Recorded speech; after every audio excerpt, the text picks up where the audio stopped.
So I wasn't planning on talking about this at length, at least not right away, but it's too big, it's too loud, and it's too harmful for me to ignore. This past Sunday, on International Asexuality Day, mind you, J.K. Rowling decided to add asexuals to her growing list of queer people that she openly mocks and dehumanizes online. And yes, the tweets are exactly as vile as you would expect them to be.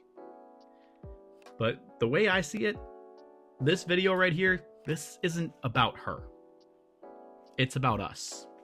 This is for the ace community and for the larger queer community, especially those who are tired, who feel like we're constantly under fire, and who need to hear that we're not alone, we're not broken, and we're not going anywhere. And on this journey, one more love unraveled. I finally learned to love me for me.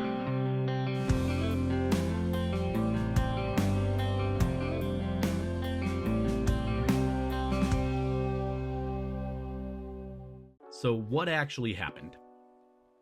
On April 6th, a day that's meant for raising visibility for asexual people all around the world, Joanne took to Twitter and basically dismissed the day as fake oppression. She called asexuality nonsense and even sarcastically celebrated it like it was some kind of punchline. And of course, in her replies, people just kept piling on, saying things like asexuality isn't real, it's just a hormone issue, you people just want attention. Sound familiar? Because it should. These are exactly the same talking points that have been used to attack trans people, non-binary folks, aromantic folks, neurodivergent folks, and yeah, ace folks for a very long time. Really, anyone who doesn't fit into this neat little box of cis, straight, and conventional. Now, I want to share a clip from Yasmin Benoit. She's the creator of International Asexuality Day, and honestly, she's one of the most visible ace advocates in the world.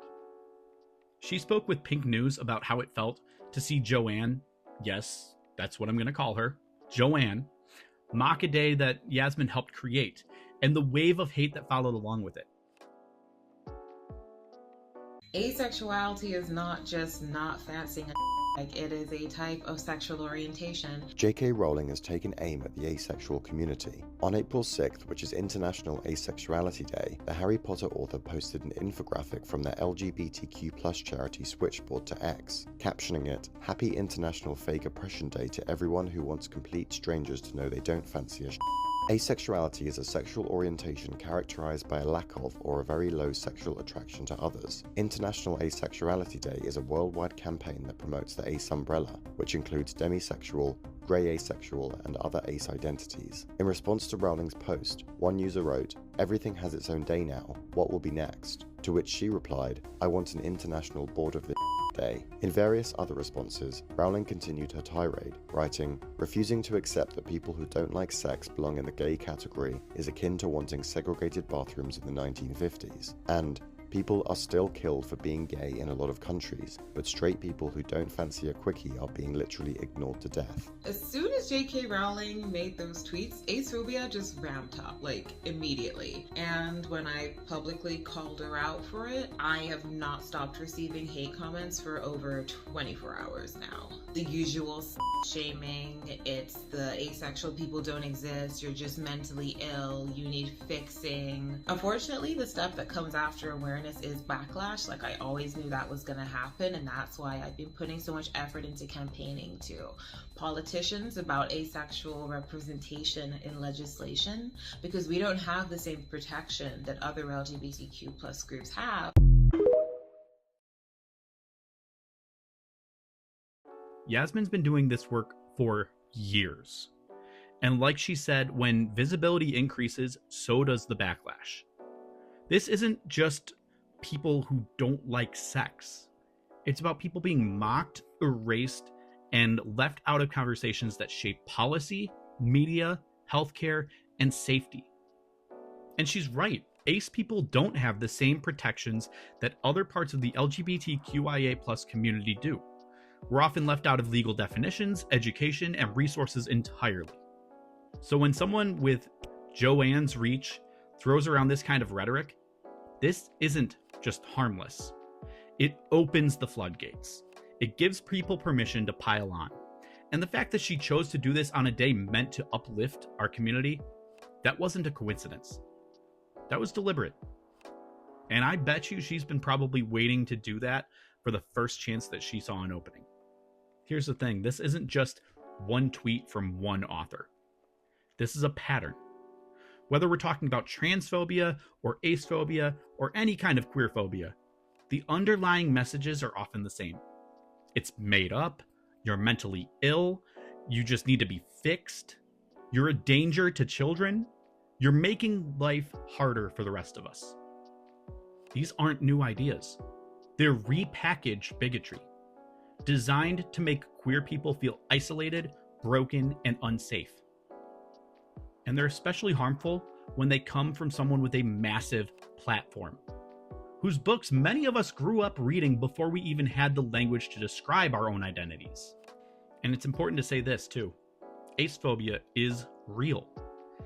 It's not just about being excluded from conversations. It's about being actively dehumanized. It's about being laughed at, told that we're too weird or too boring or not queer enough. And now we're being dragged into the public arena by someone who's already made a career of attacking other parts of the lgbtqia+ community, and doing so without even having the slightest understanding of what she's talking about, because she calls it people who don't fancy a quickie. There's plenty of ace people who have sex. It's not about the action. For some people, it's about the relationship they have with the action, but it's also about whether or not, or to what degree, you experience sexual attraction to anyone. That is what asexuality is. So she doesn't even have the right definition. She has no idea what she's talking about. Then again, are we actually surprised by that? Because I'm not.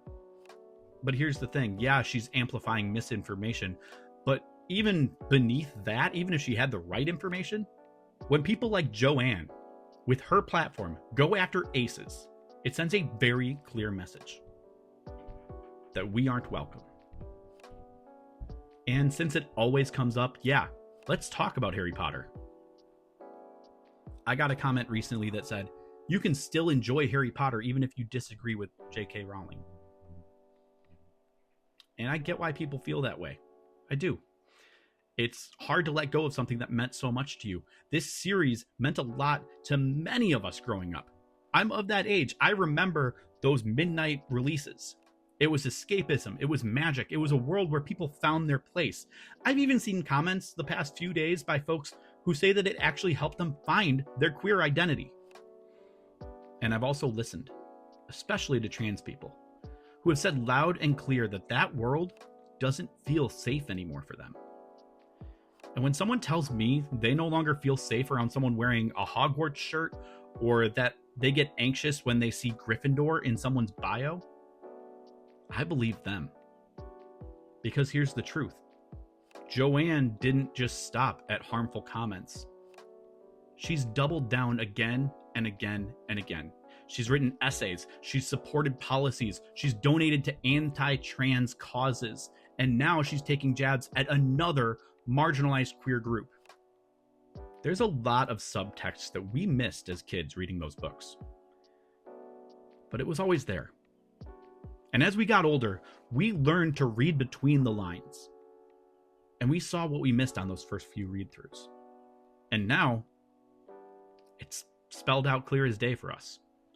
And when you know all of that, continuing to celebrate her work doesn't feel neutral. It's a choice. So the question is, where do we go from here? We don't fight hate by giving it more airtime. We don't win by playing the same game. I mean, heck, look at the shape of the United States right now. The Democrats trying to play the same game over and over, and it's not getting them anywhere. We don't fight hate by playing the same game. We win by showing up for each other, by standing up for one another, by creating art that tells better stories, by amplifying trans voices, ace voices, black queer voices, disabled queer voices, all the ones that Joanne and others try desperately to erase. We don't need her books when we've got our own. We move forward by supporting creators who see us, by reading books by queer authors, watching shows that center queer characters, ace characters, trans characters, without making them punchlines, by donating to organizations that fight for real change, not just that rainbow capitalism that we see in June, by volunteering, by listening, by learning, and by unlearning, and by taking care of ourselves, because this is exhausting. It's okay to log off every once in a while. It's okay to cry. It's okay to feel hurt, but one thing I don't want you to feel is ashamed. You are not broken. You are not alone. You are not too much or too little. You are valid. You're loved. And your story is needed. I want to end with this. Joanne's words won't define us. Neither do the trolls in her replies. We get to define ourselves. We get to tell our own stories, and I promise you, those stories are powerful. We are still here. We are growing. We are supporting each other, and no matter what amount of hate is thrown at us, nothing is going to stop us. So if you're ace, maybe you're aro if you watch my channel, if you're trans, agender, non-binary, anywhere in the LGBTQIA plus community, anyone who feels like these words have been aimed at you or anyone that you care about, I want you to know this. You're not some mistake, and you're not some punchline. You're part of something beautiful. Not just a part of it. You're a big reason why it's beautiful. So let's keep showing up for each other. Let's keep building something better. Now, personally, I think a great way to get her attention is if we start seeing asexual books take over the bestseller lists and knock her stuff down a peg. I've linked a collection of asexual books that's been put together on Goodreads. You can find it in the description. Like this one, Limitless by Patrick Becks. I hear it's pretty good. Thank you for watching. If this video resonated with you, give it a thumbs up, drop a comment, share it out into the world, and make sure that you subscribe so you never miss another video. Hey, we've got this. Be good to yourself, and be good to others. I'll see you in the next one.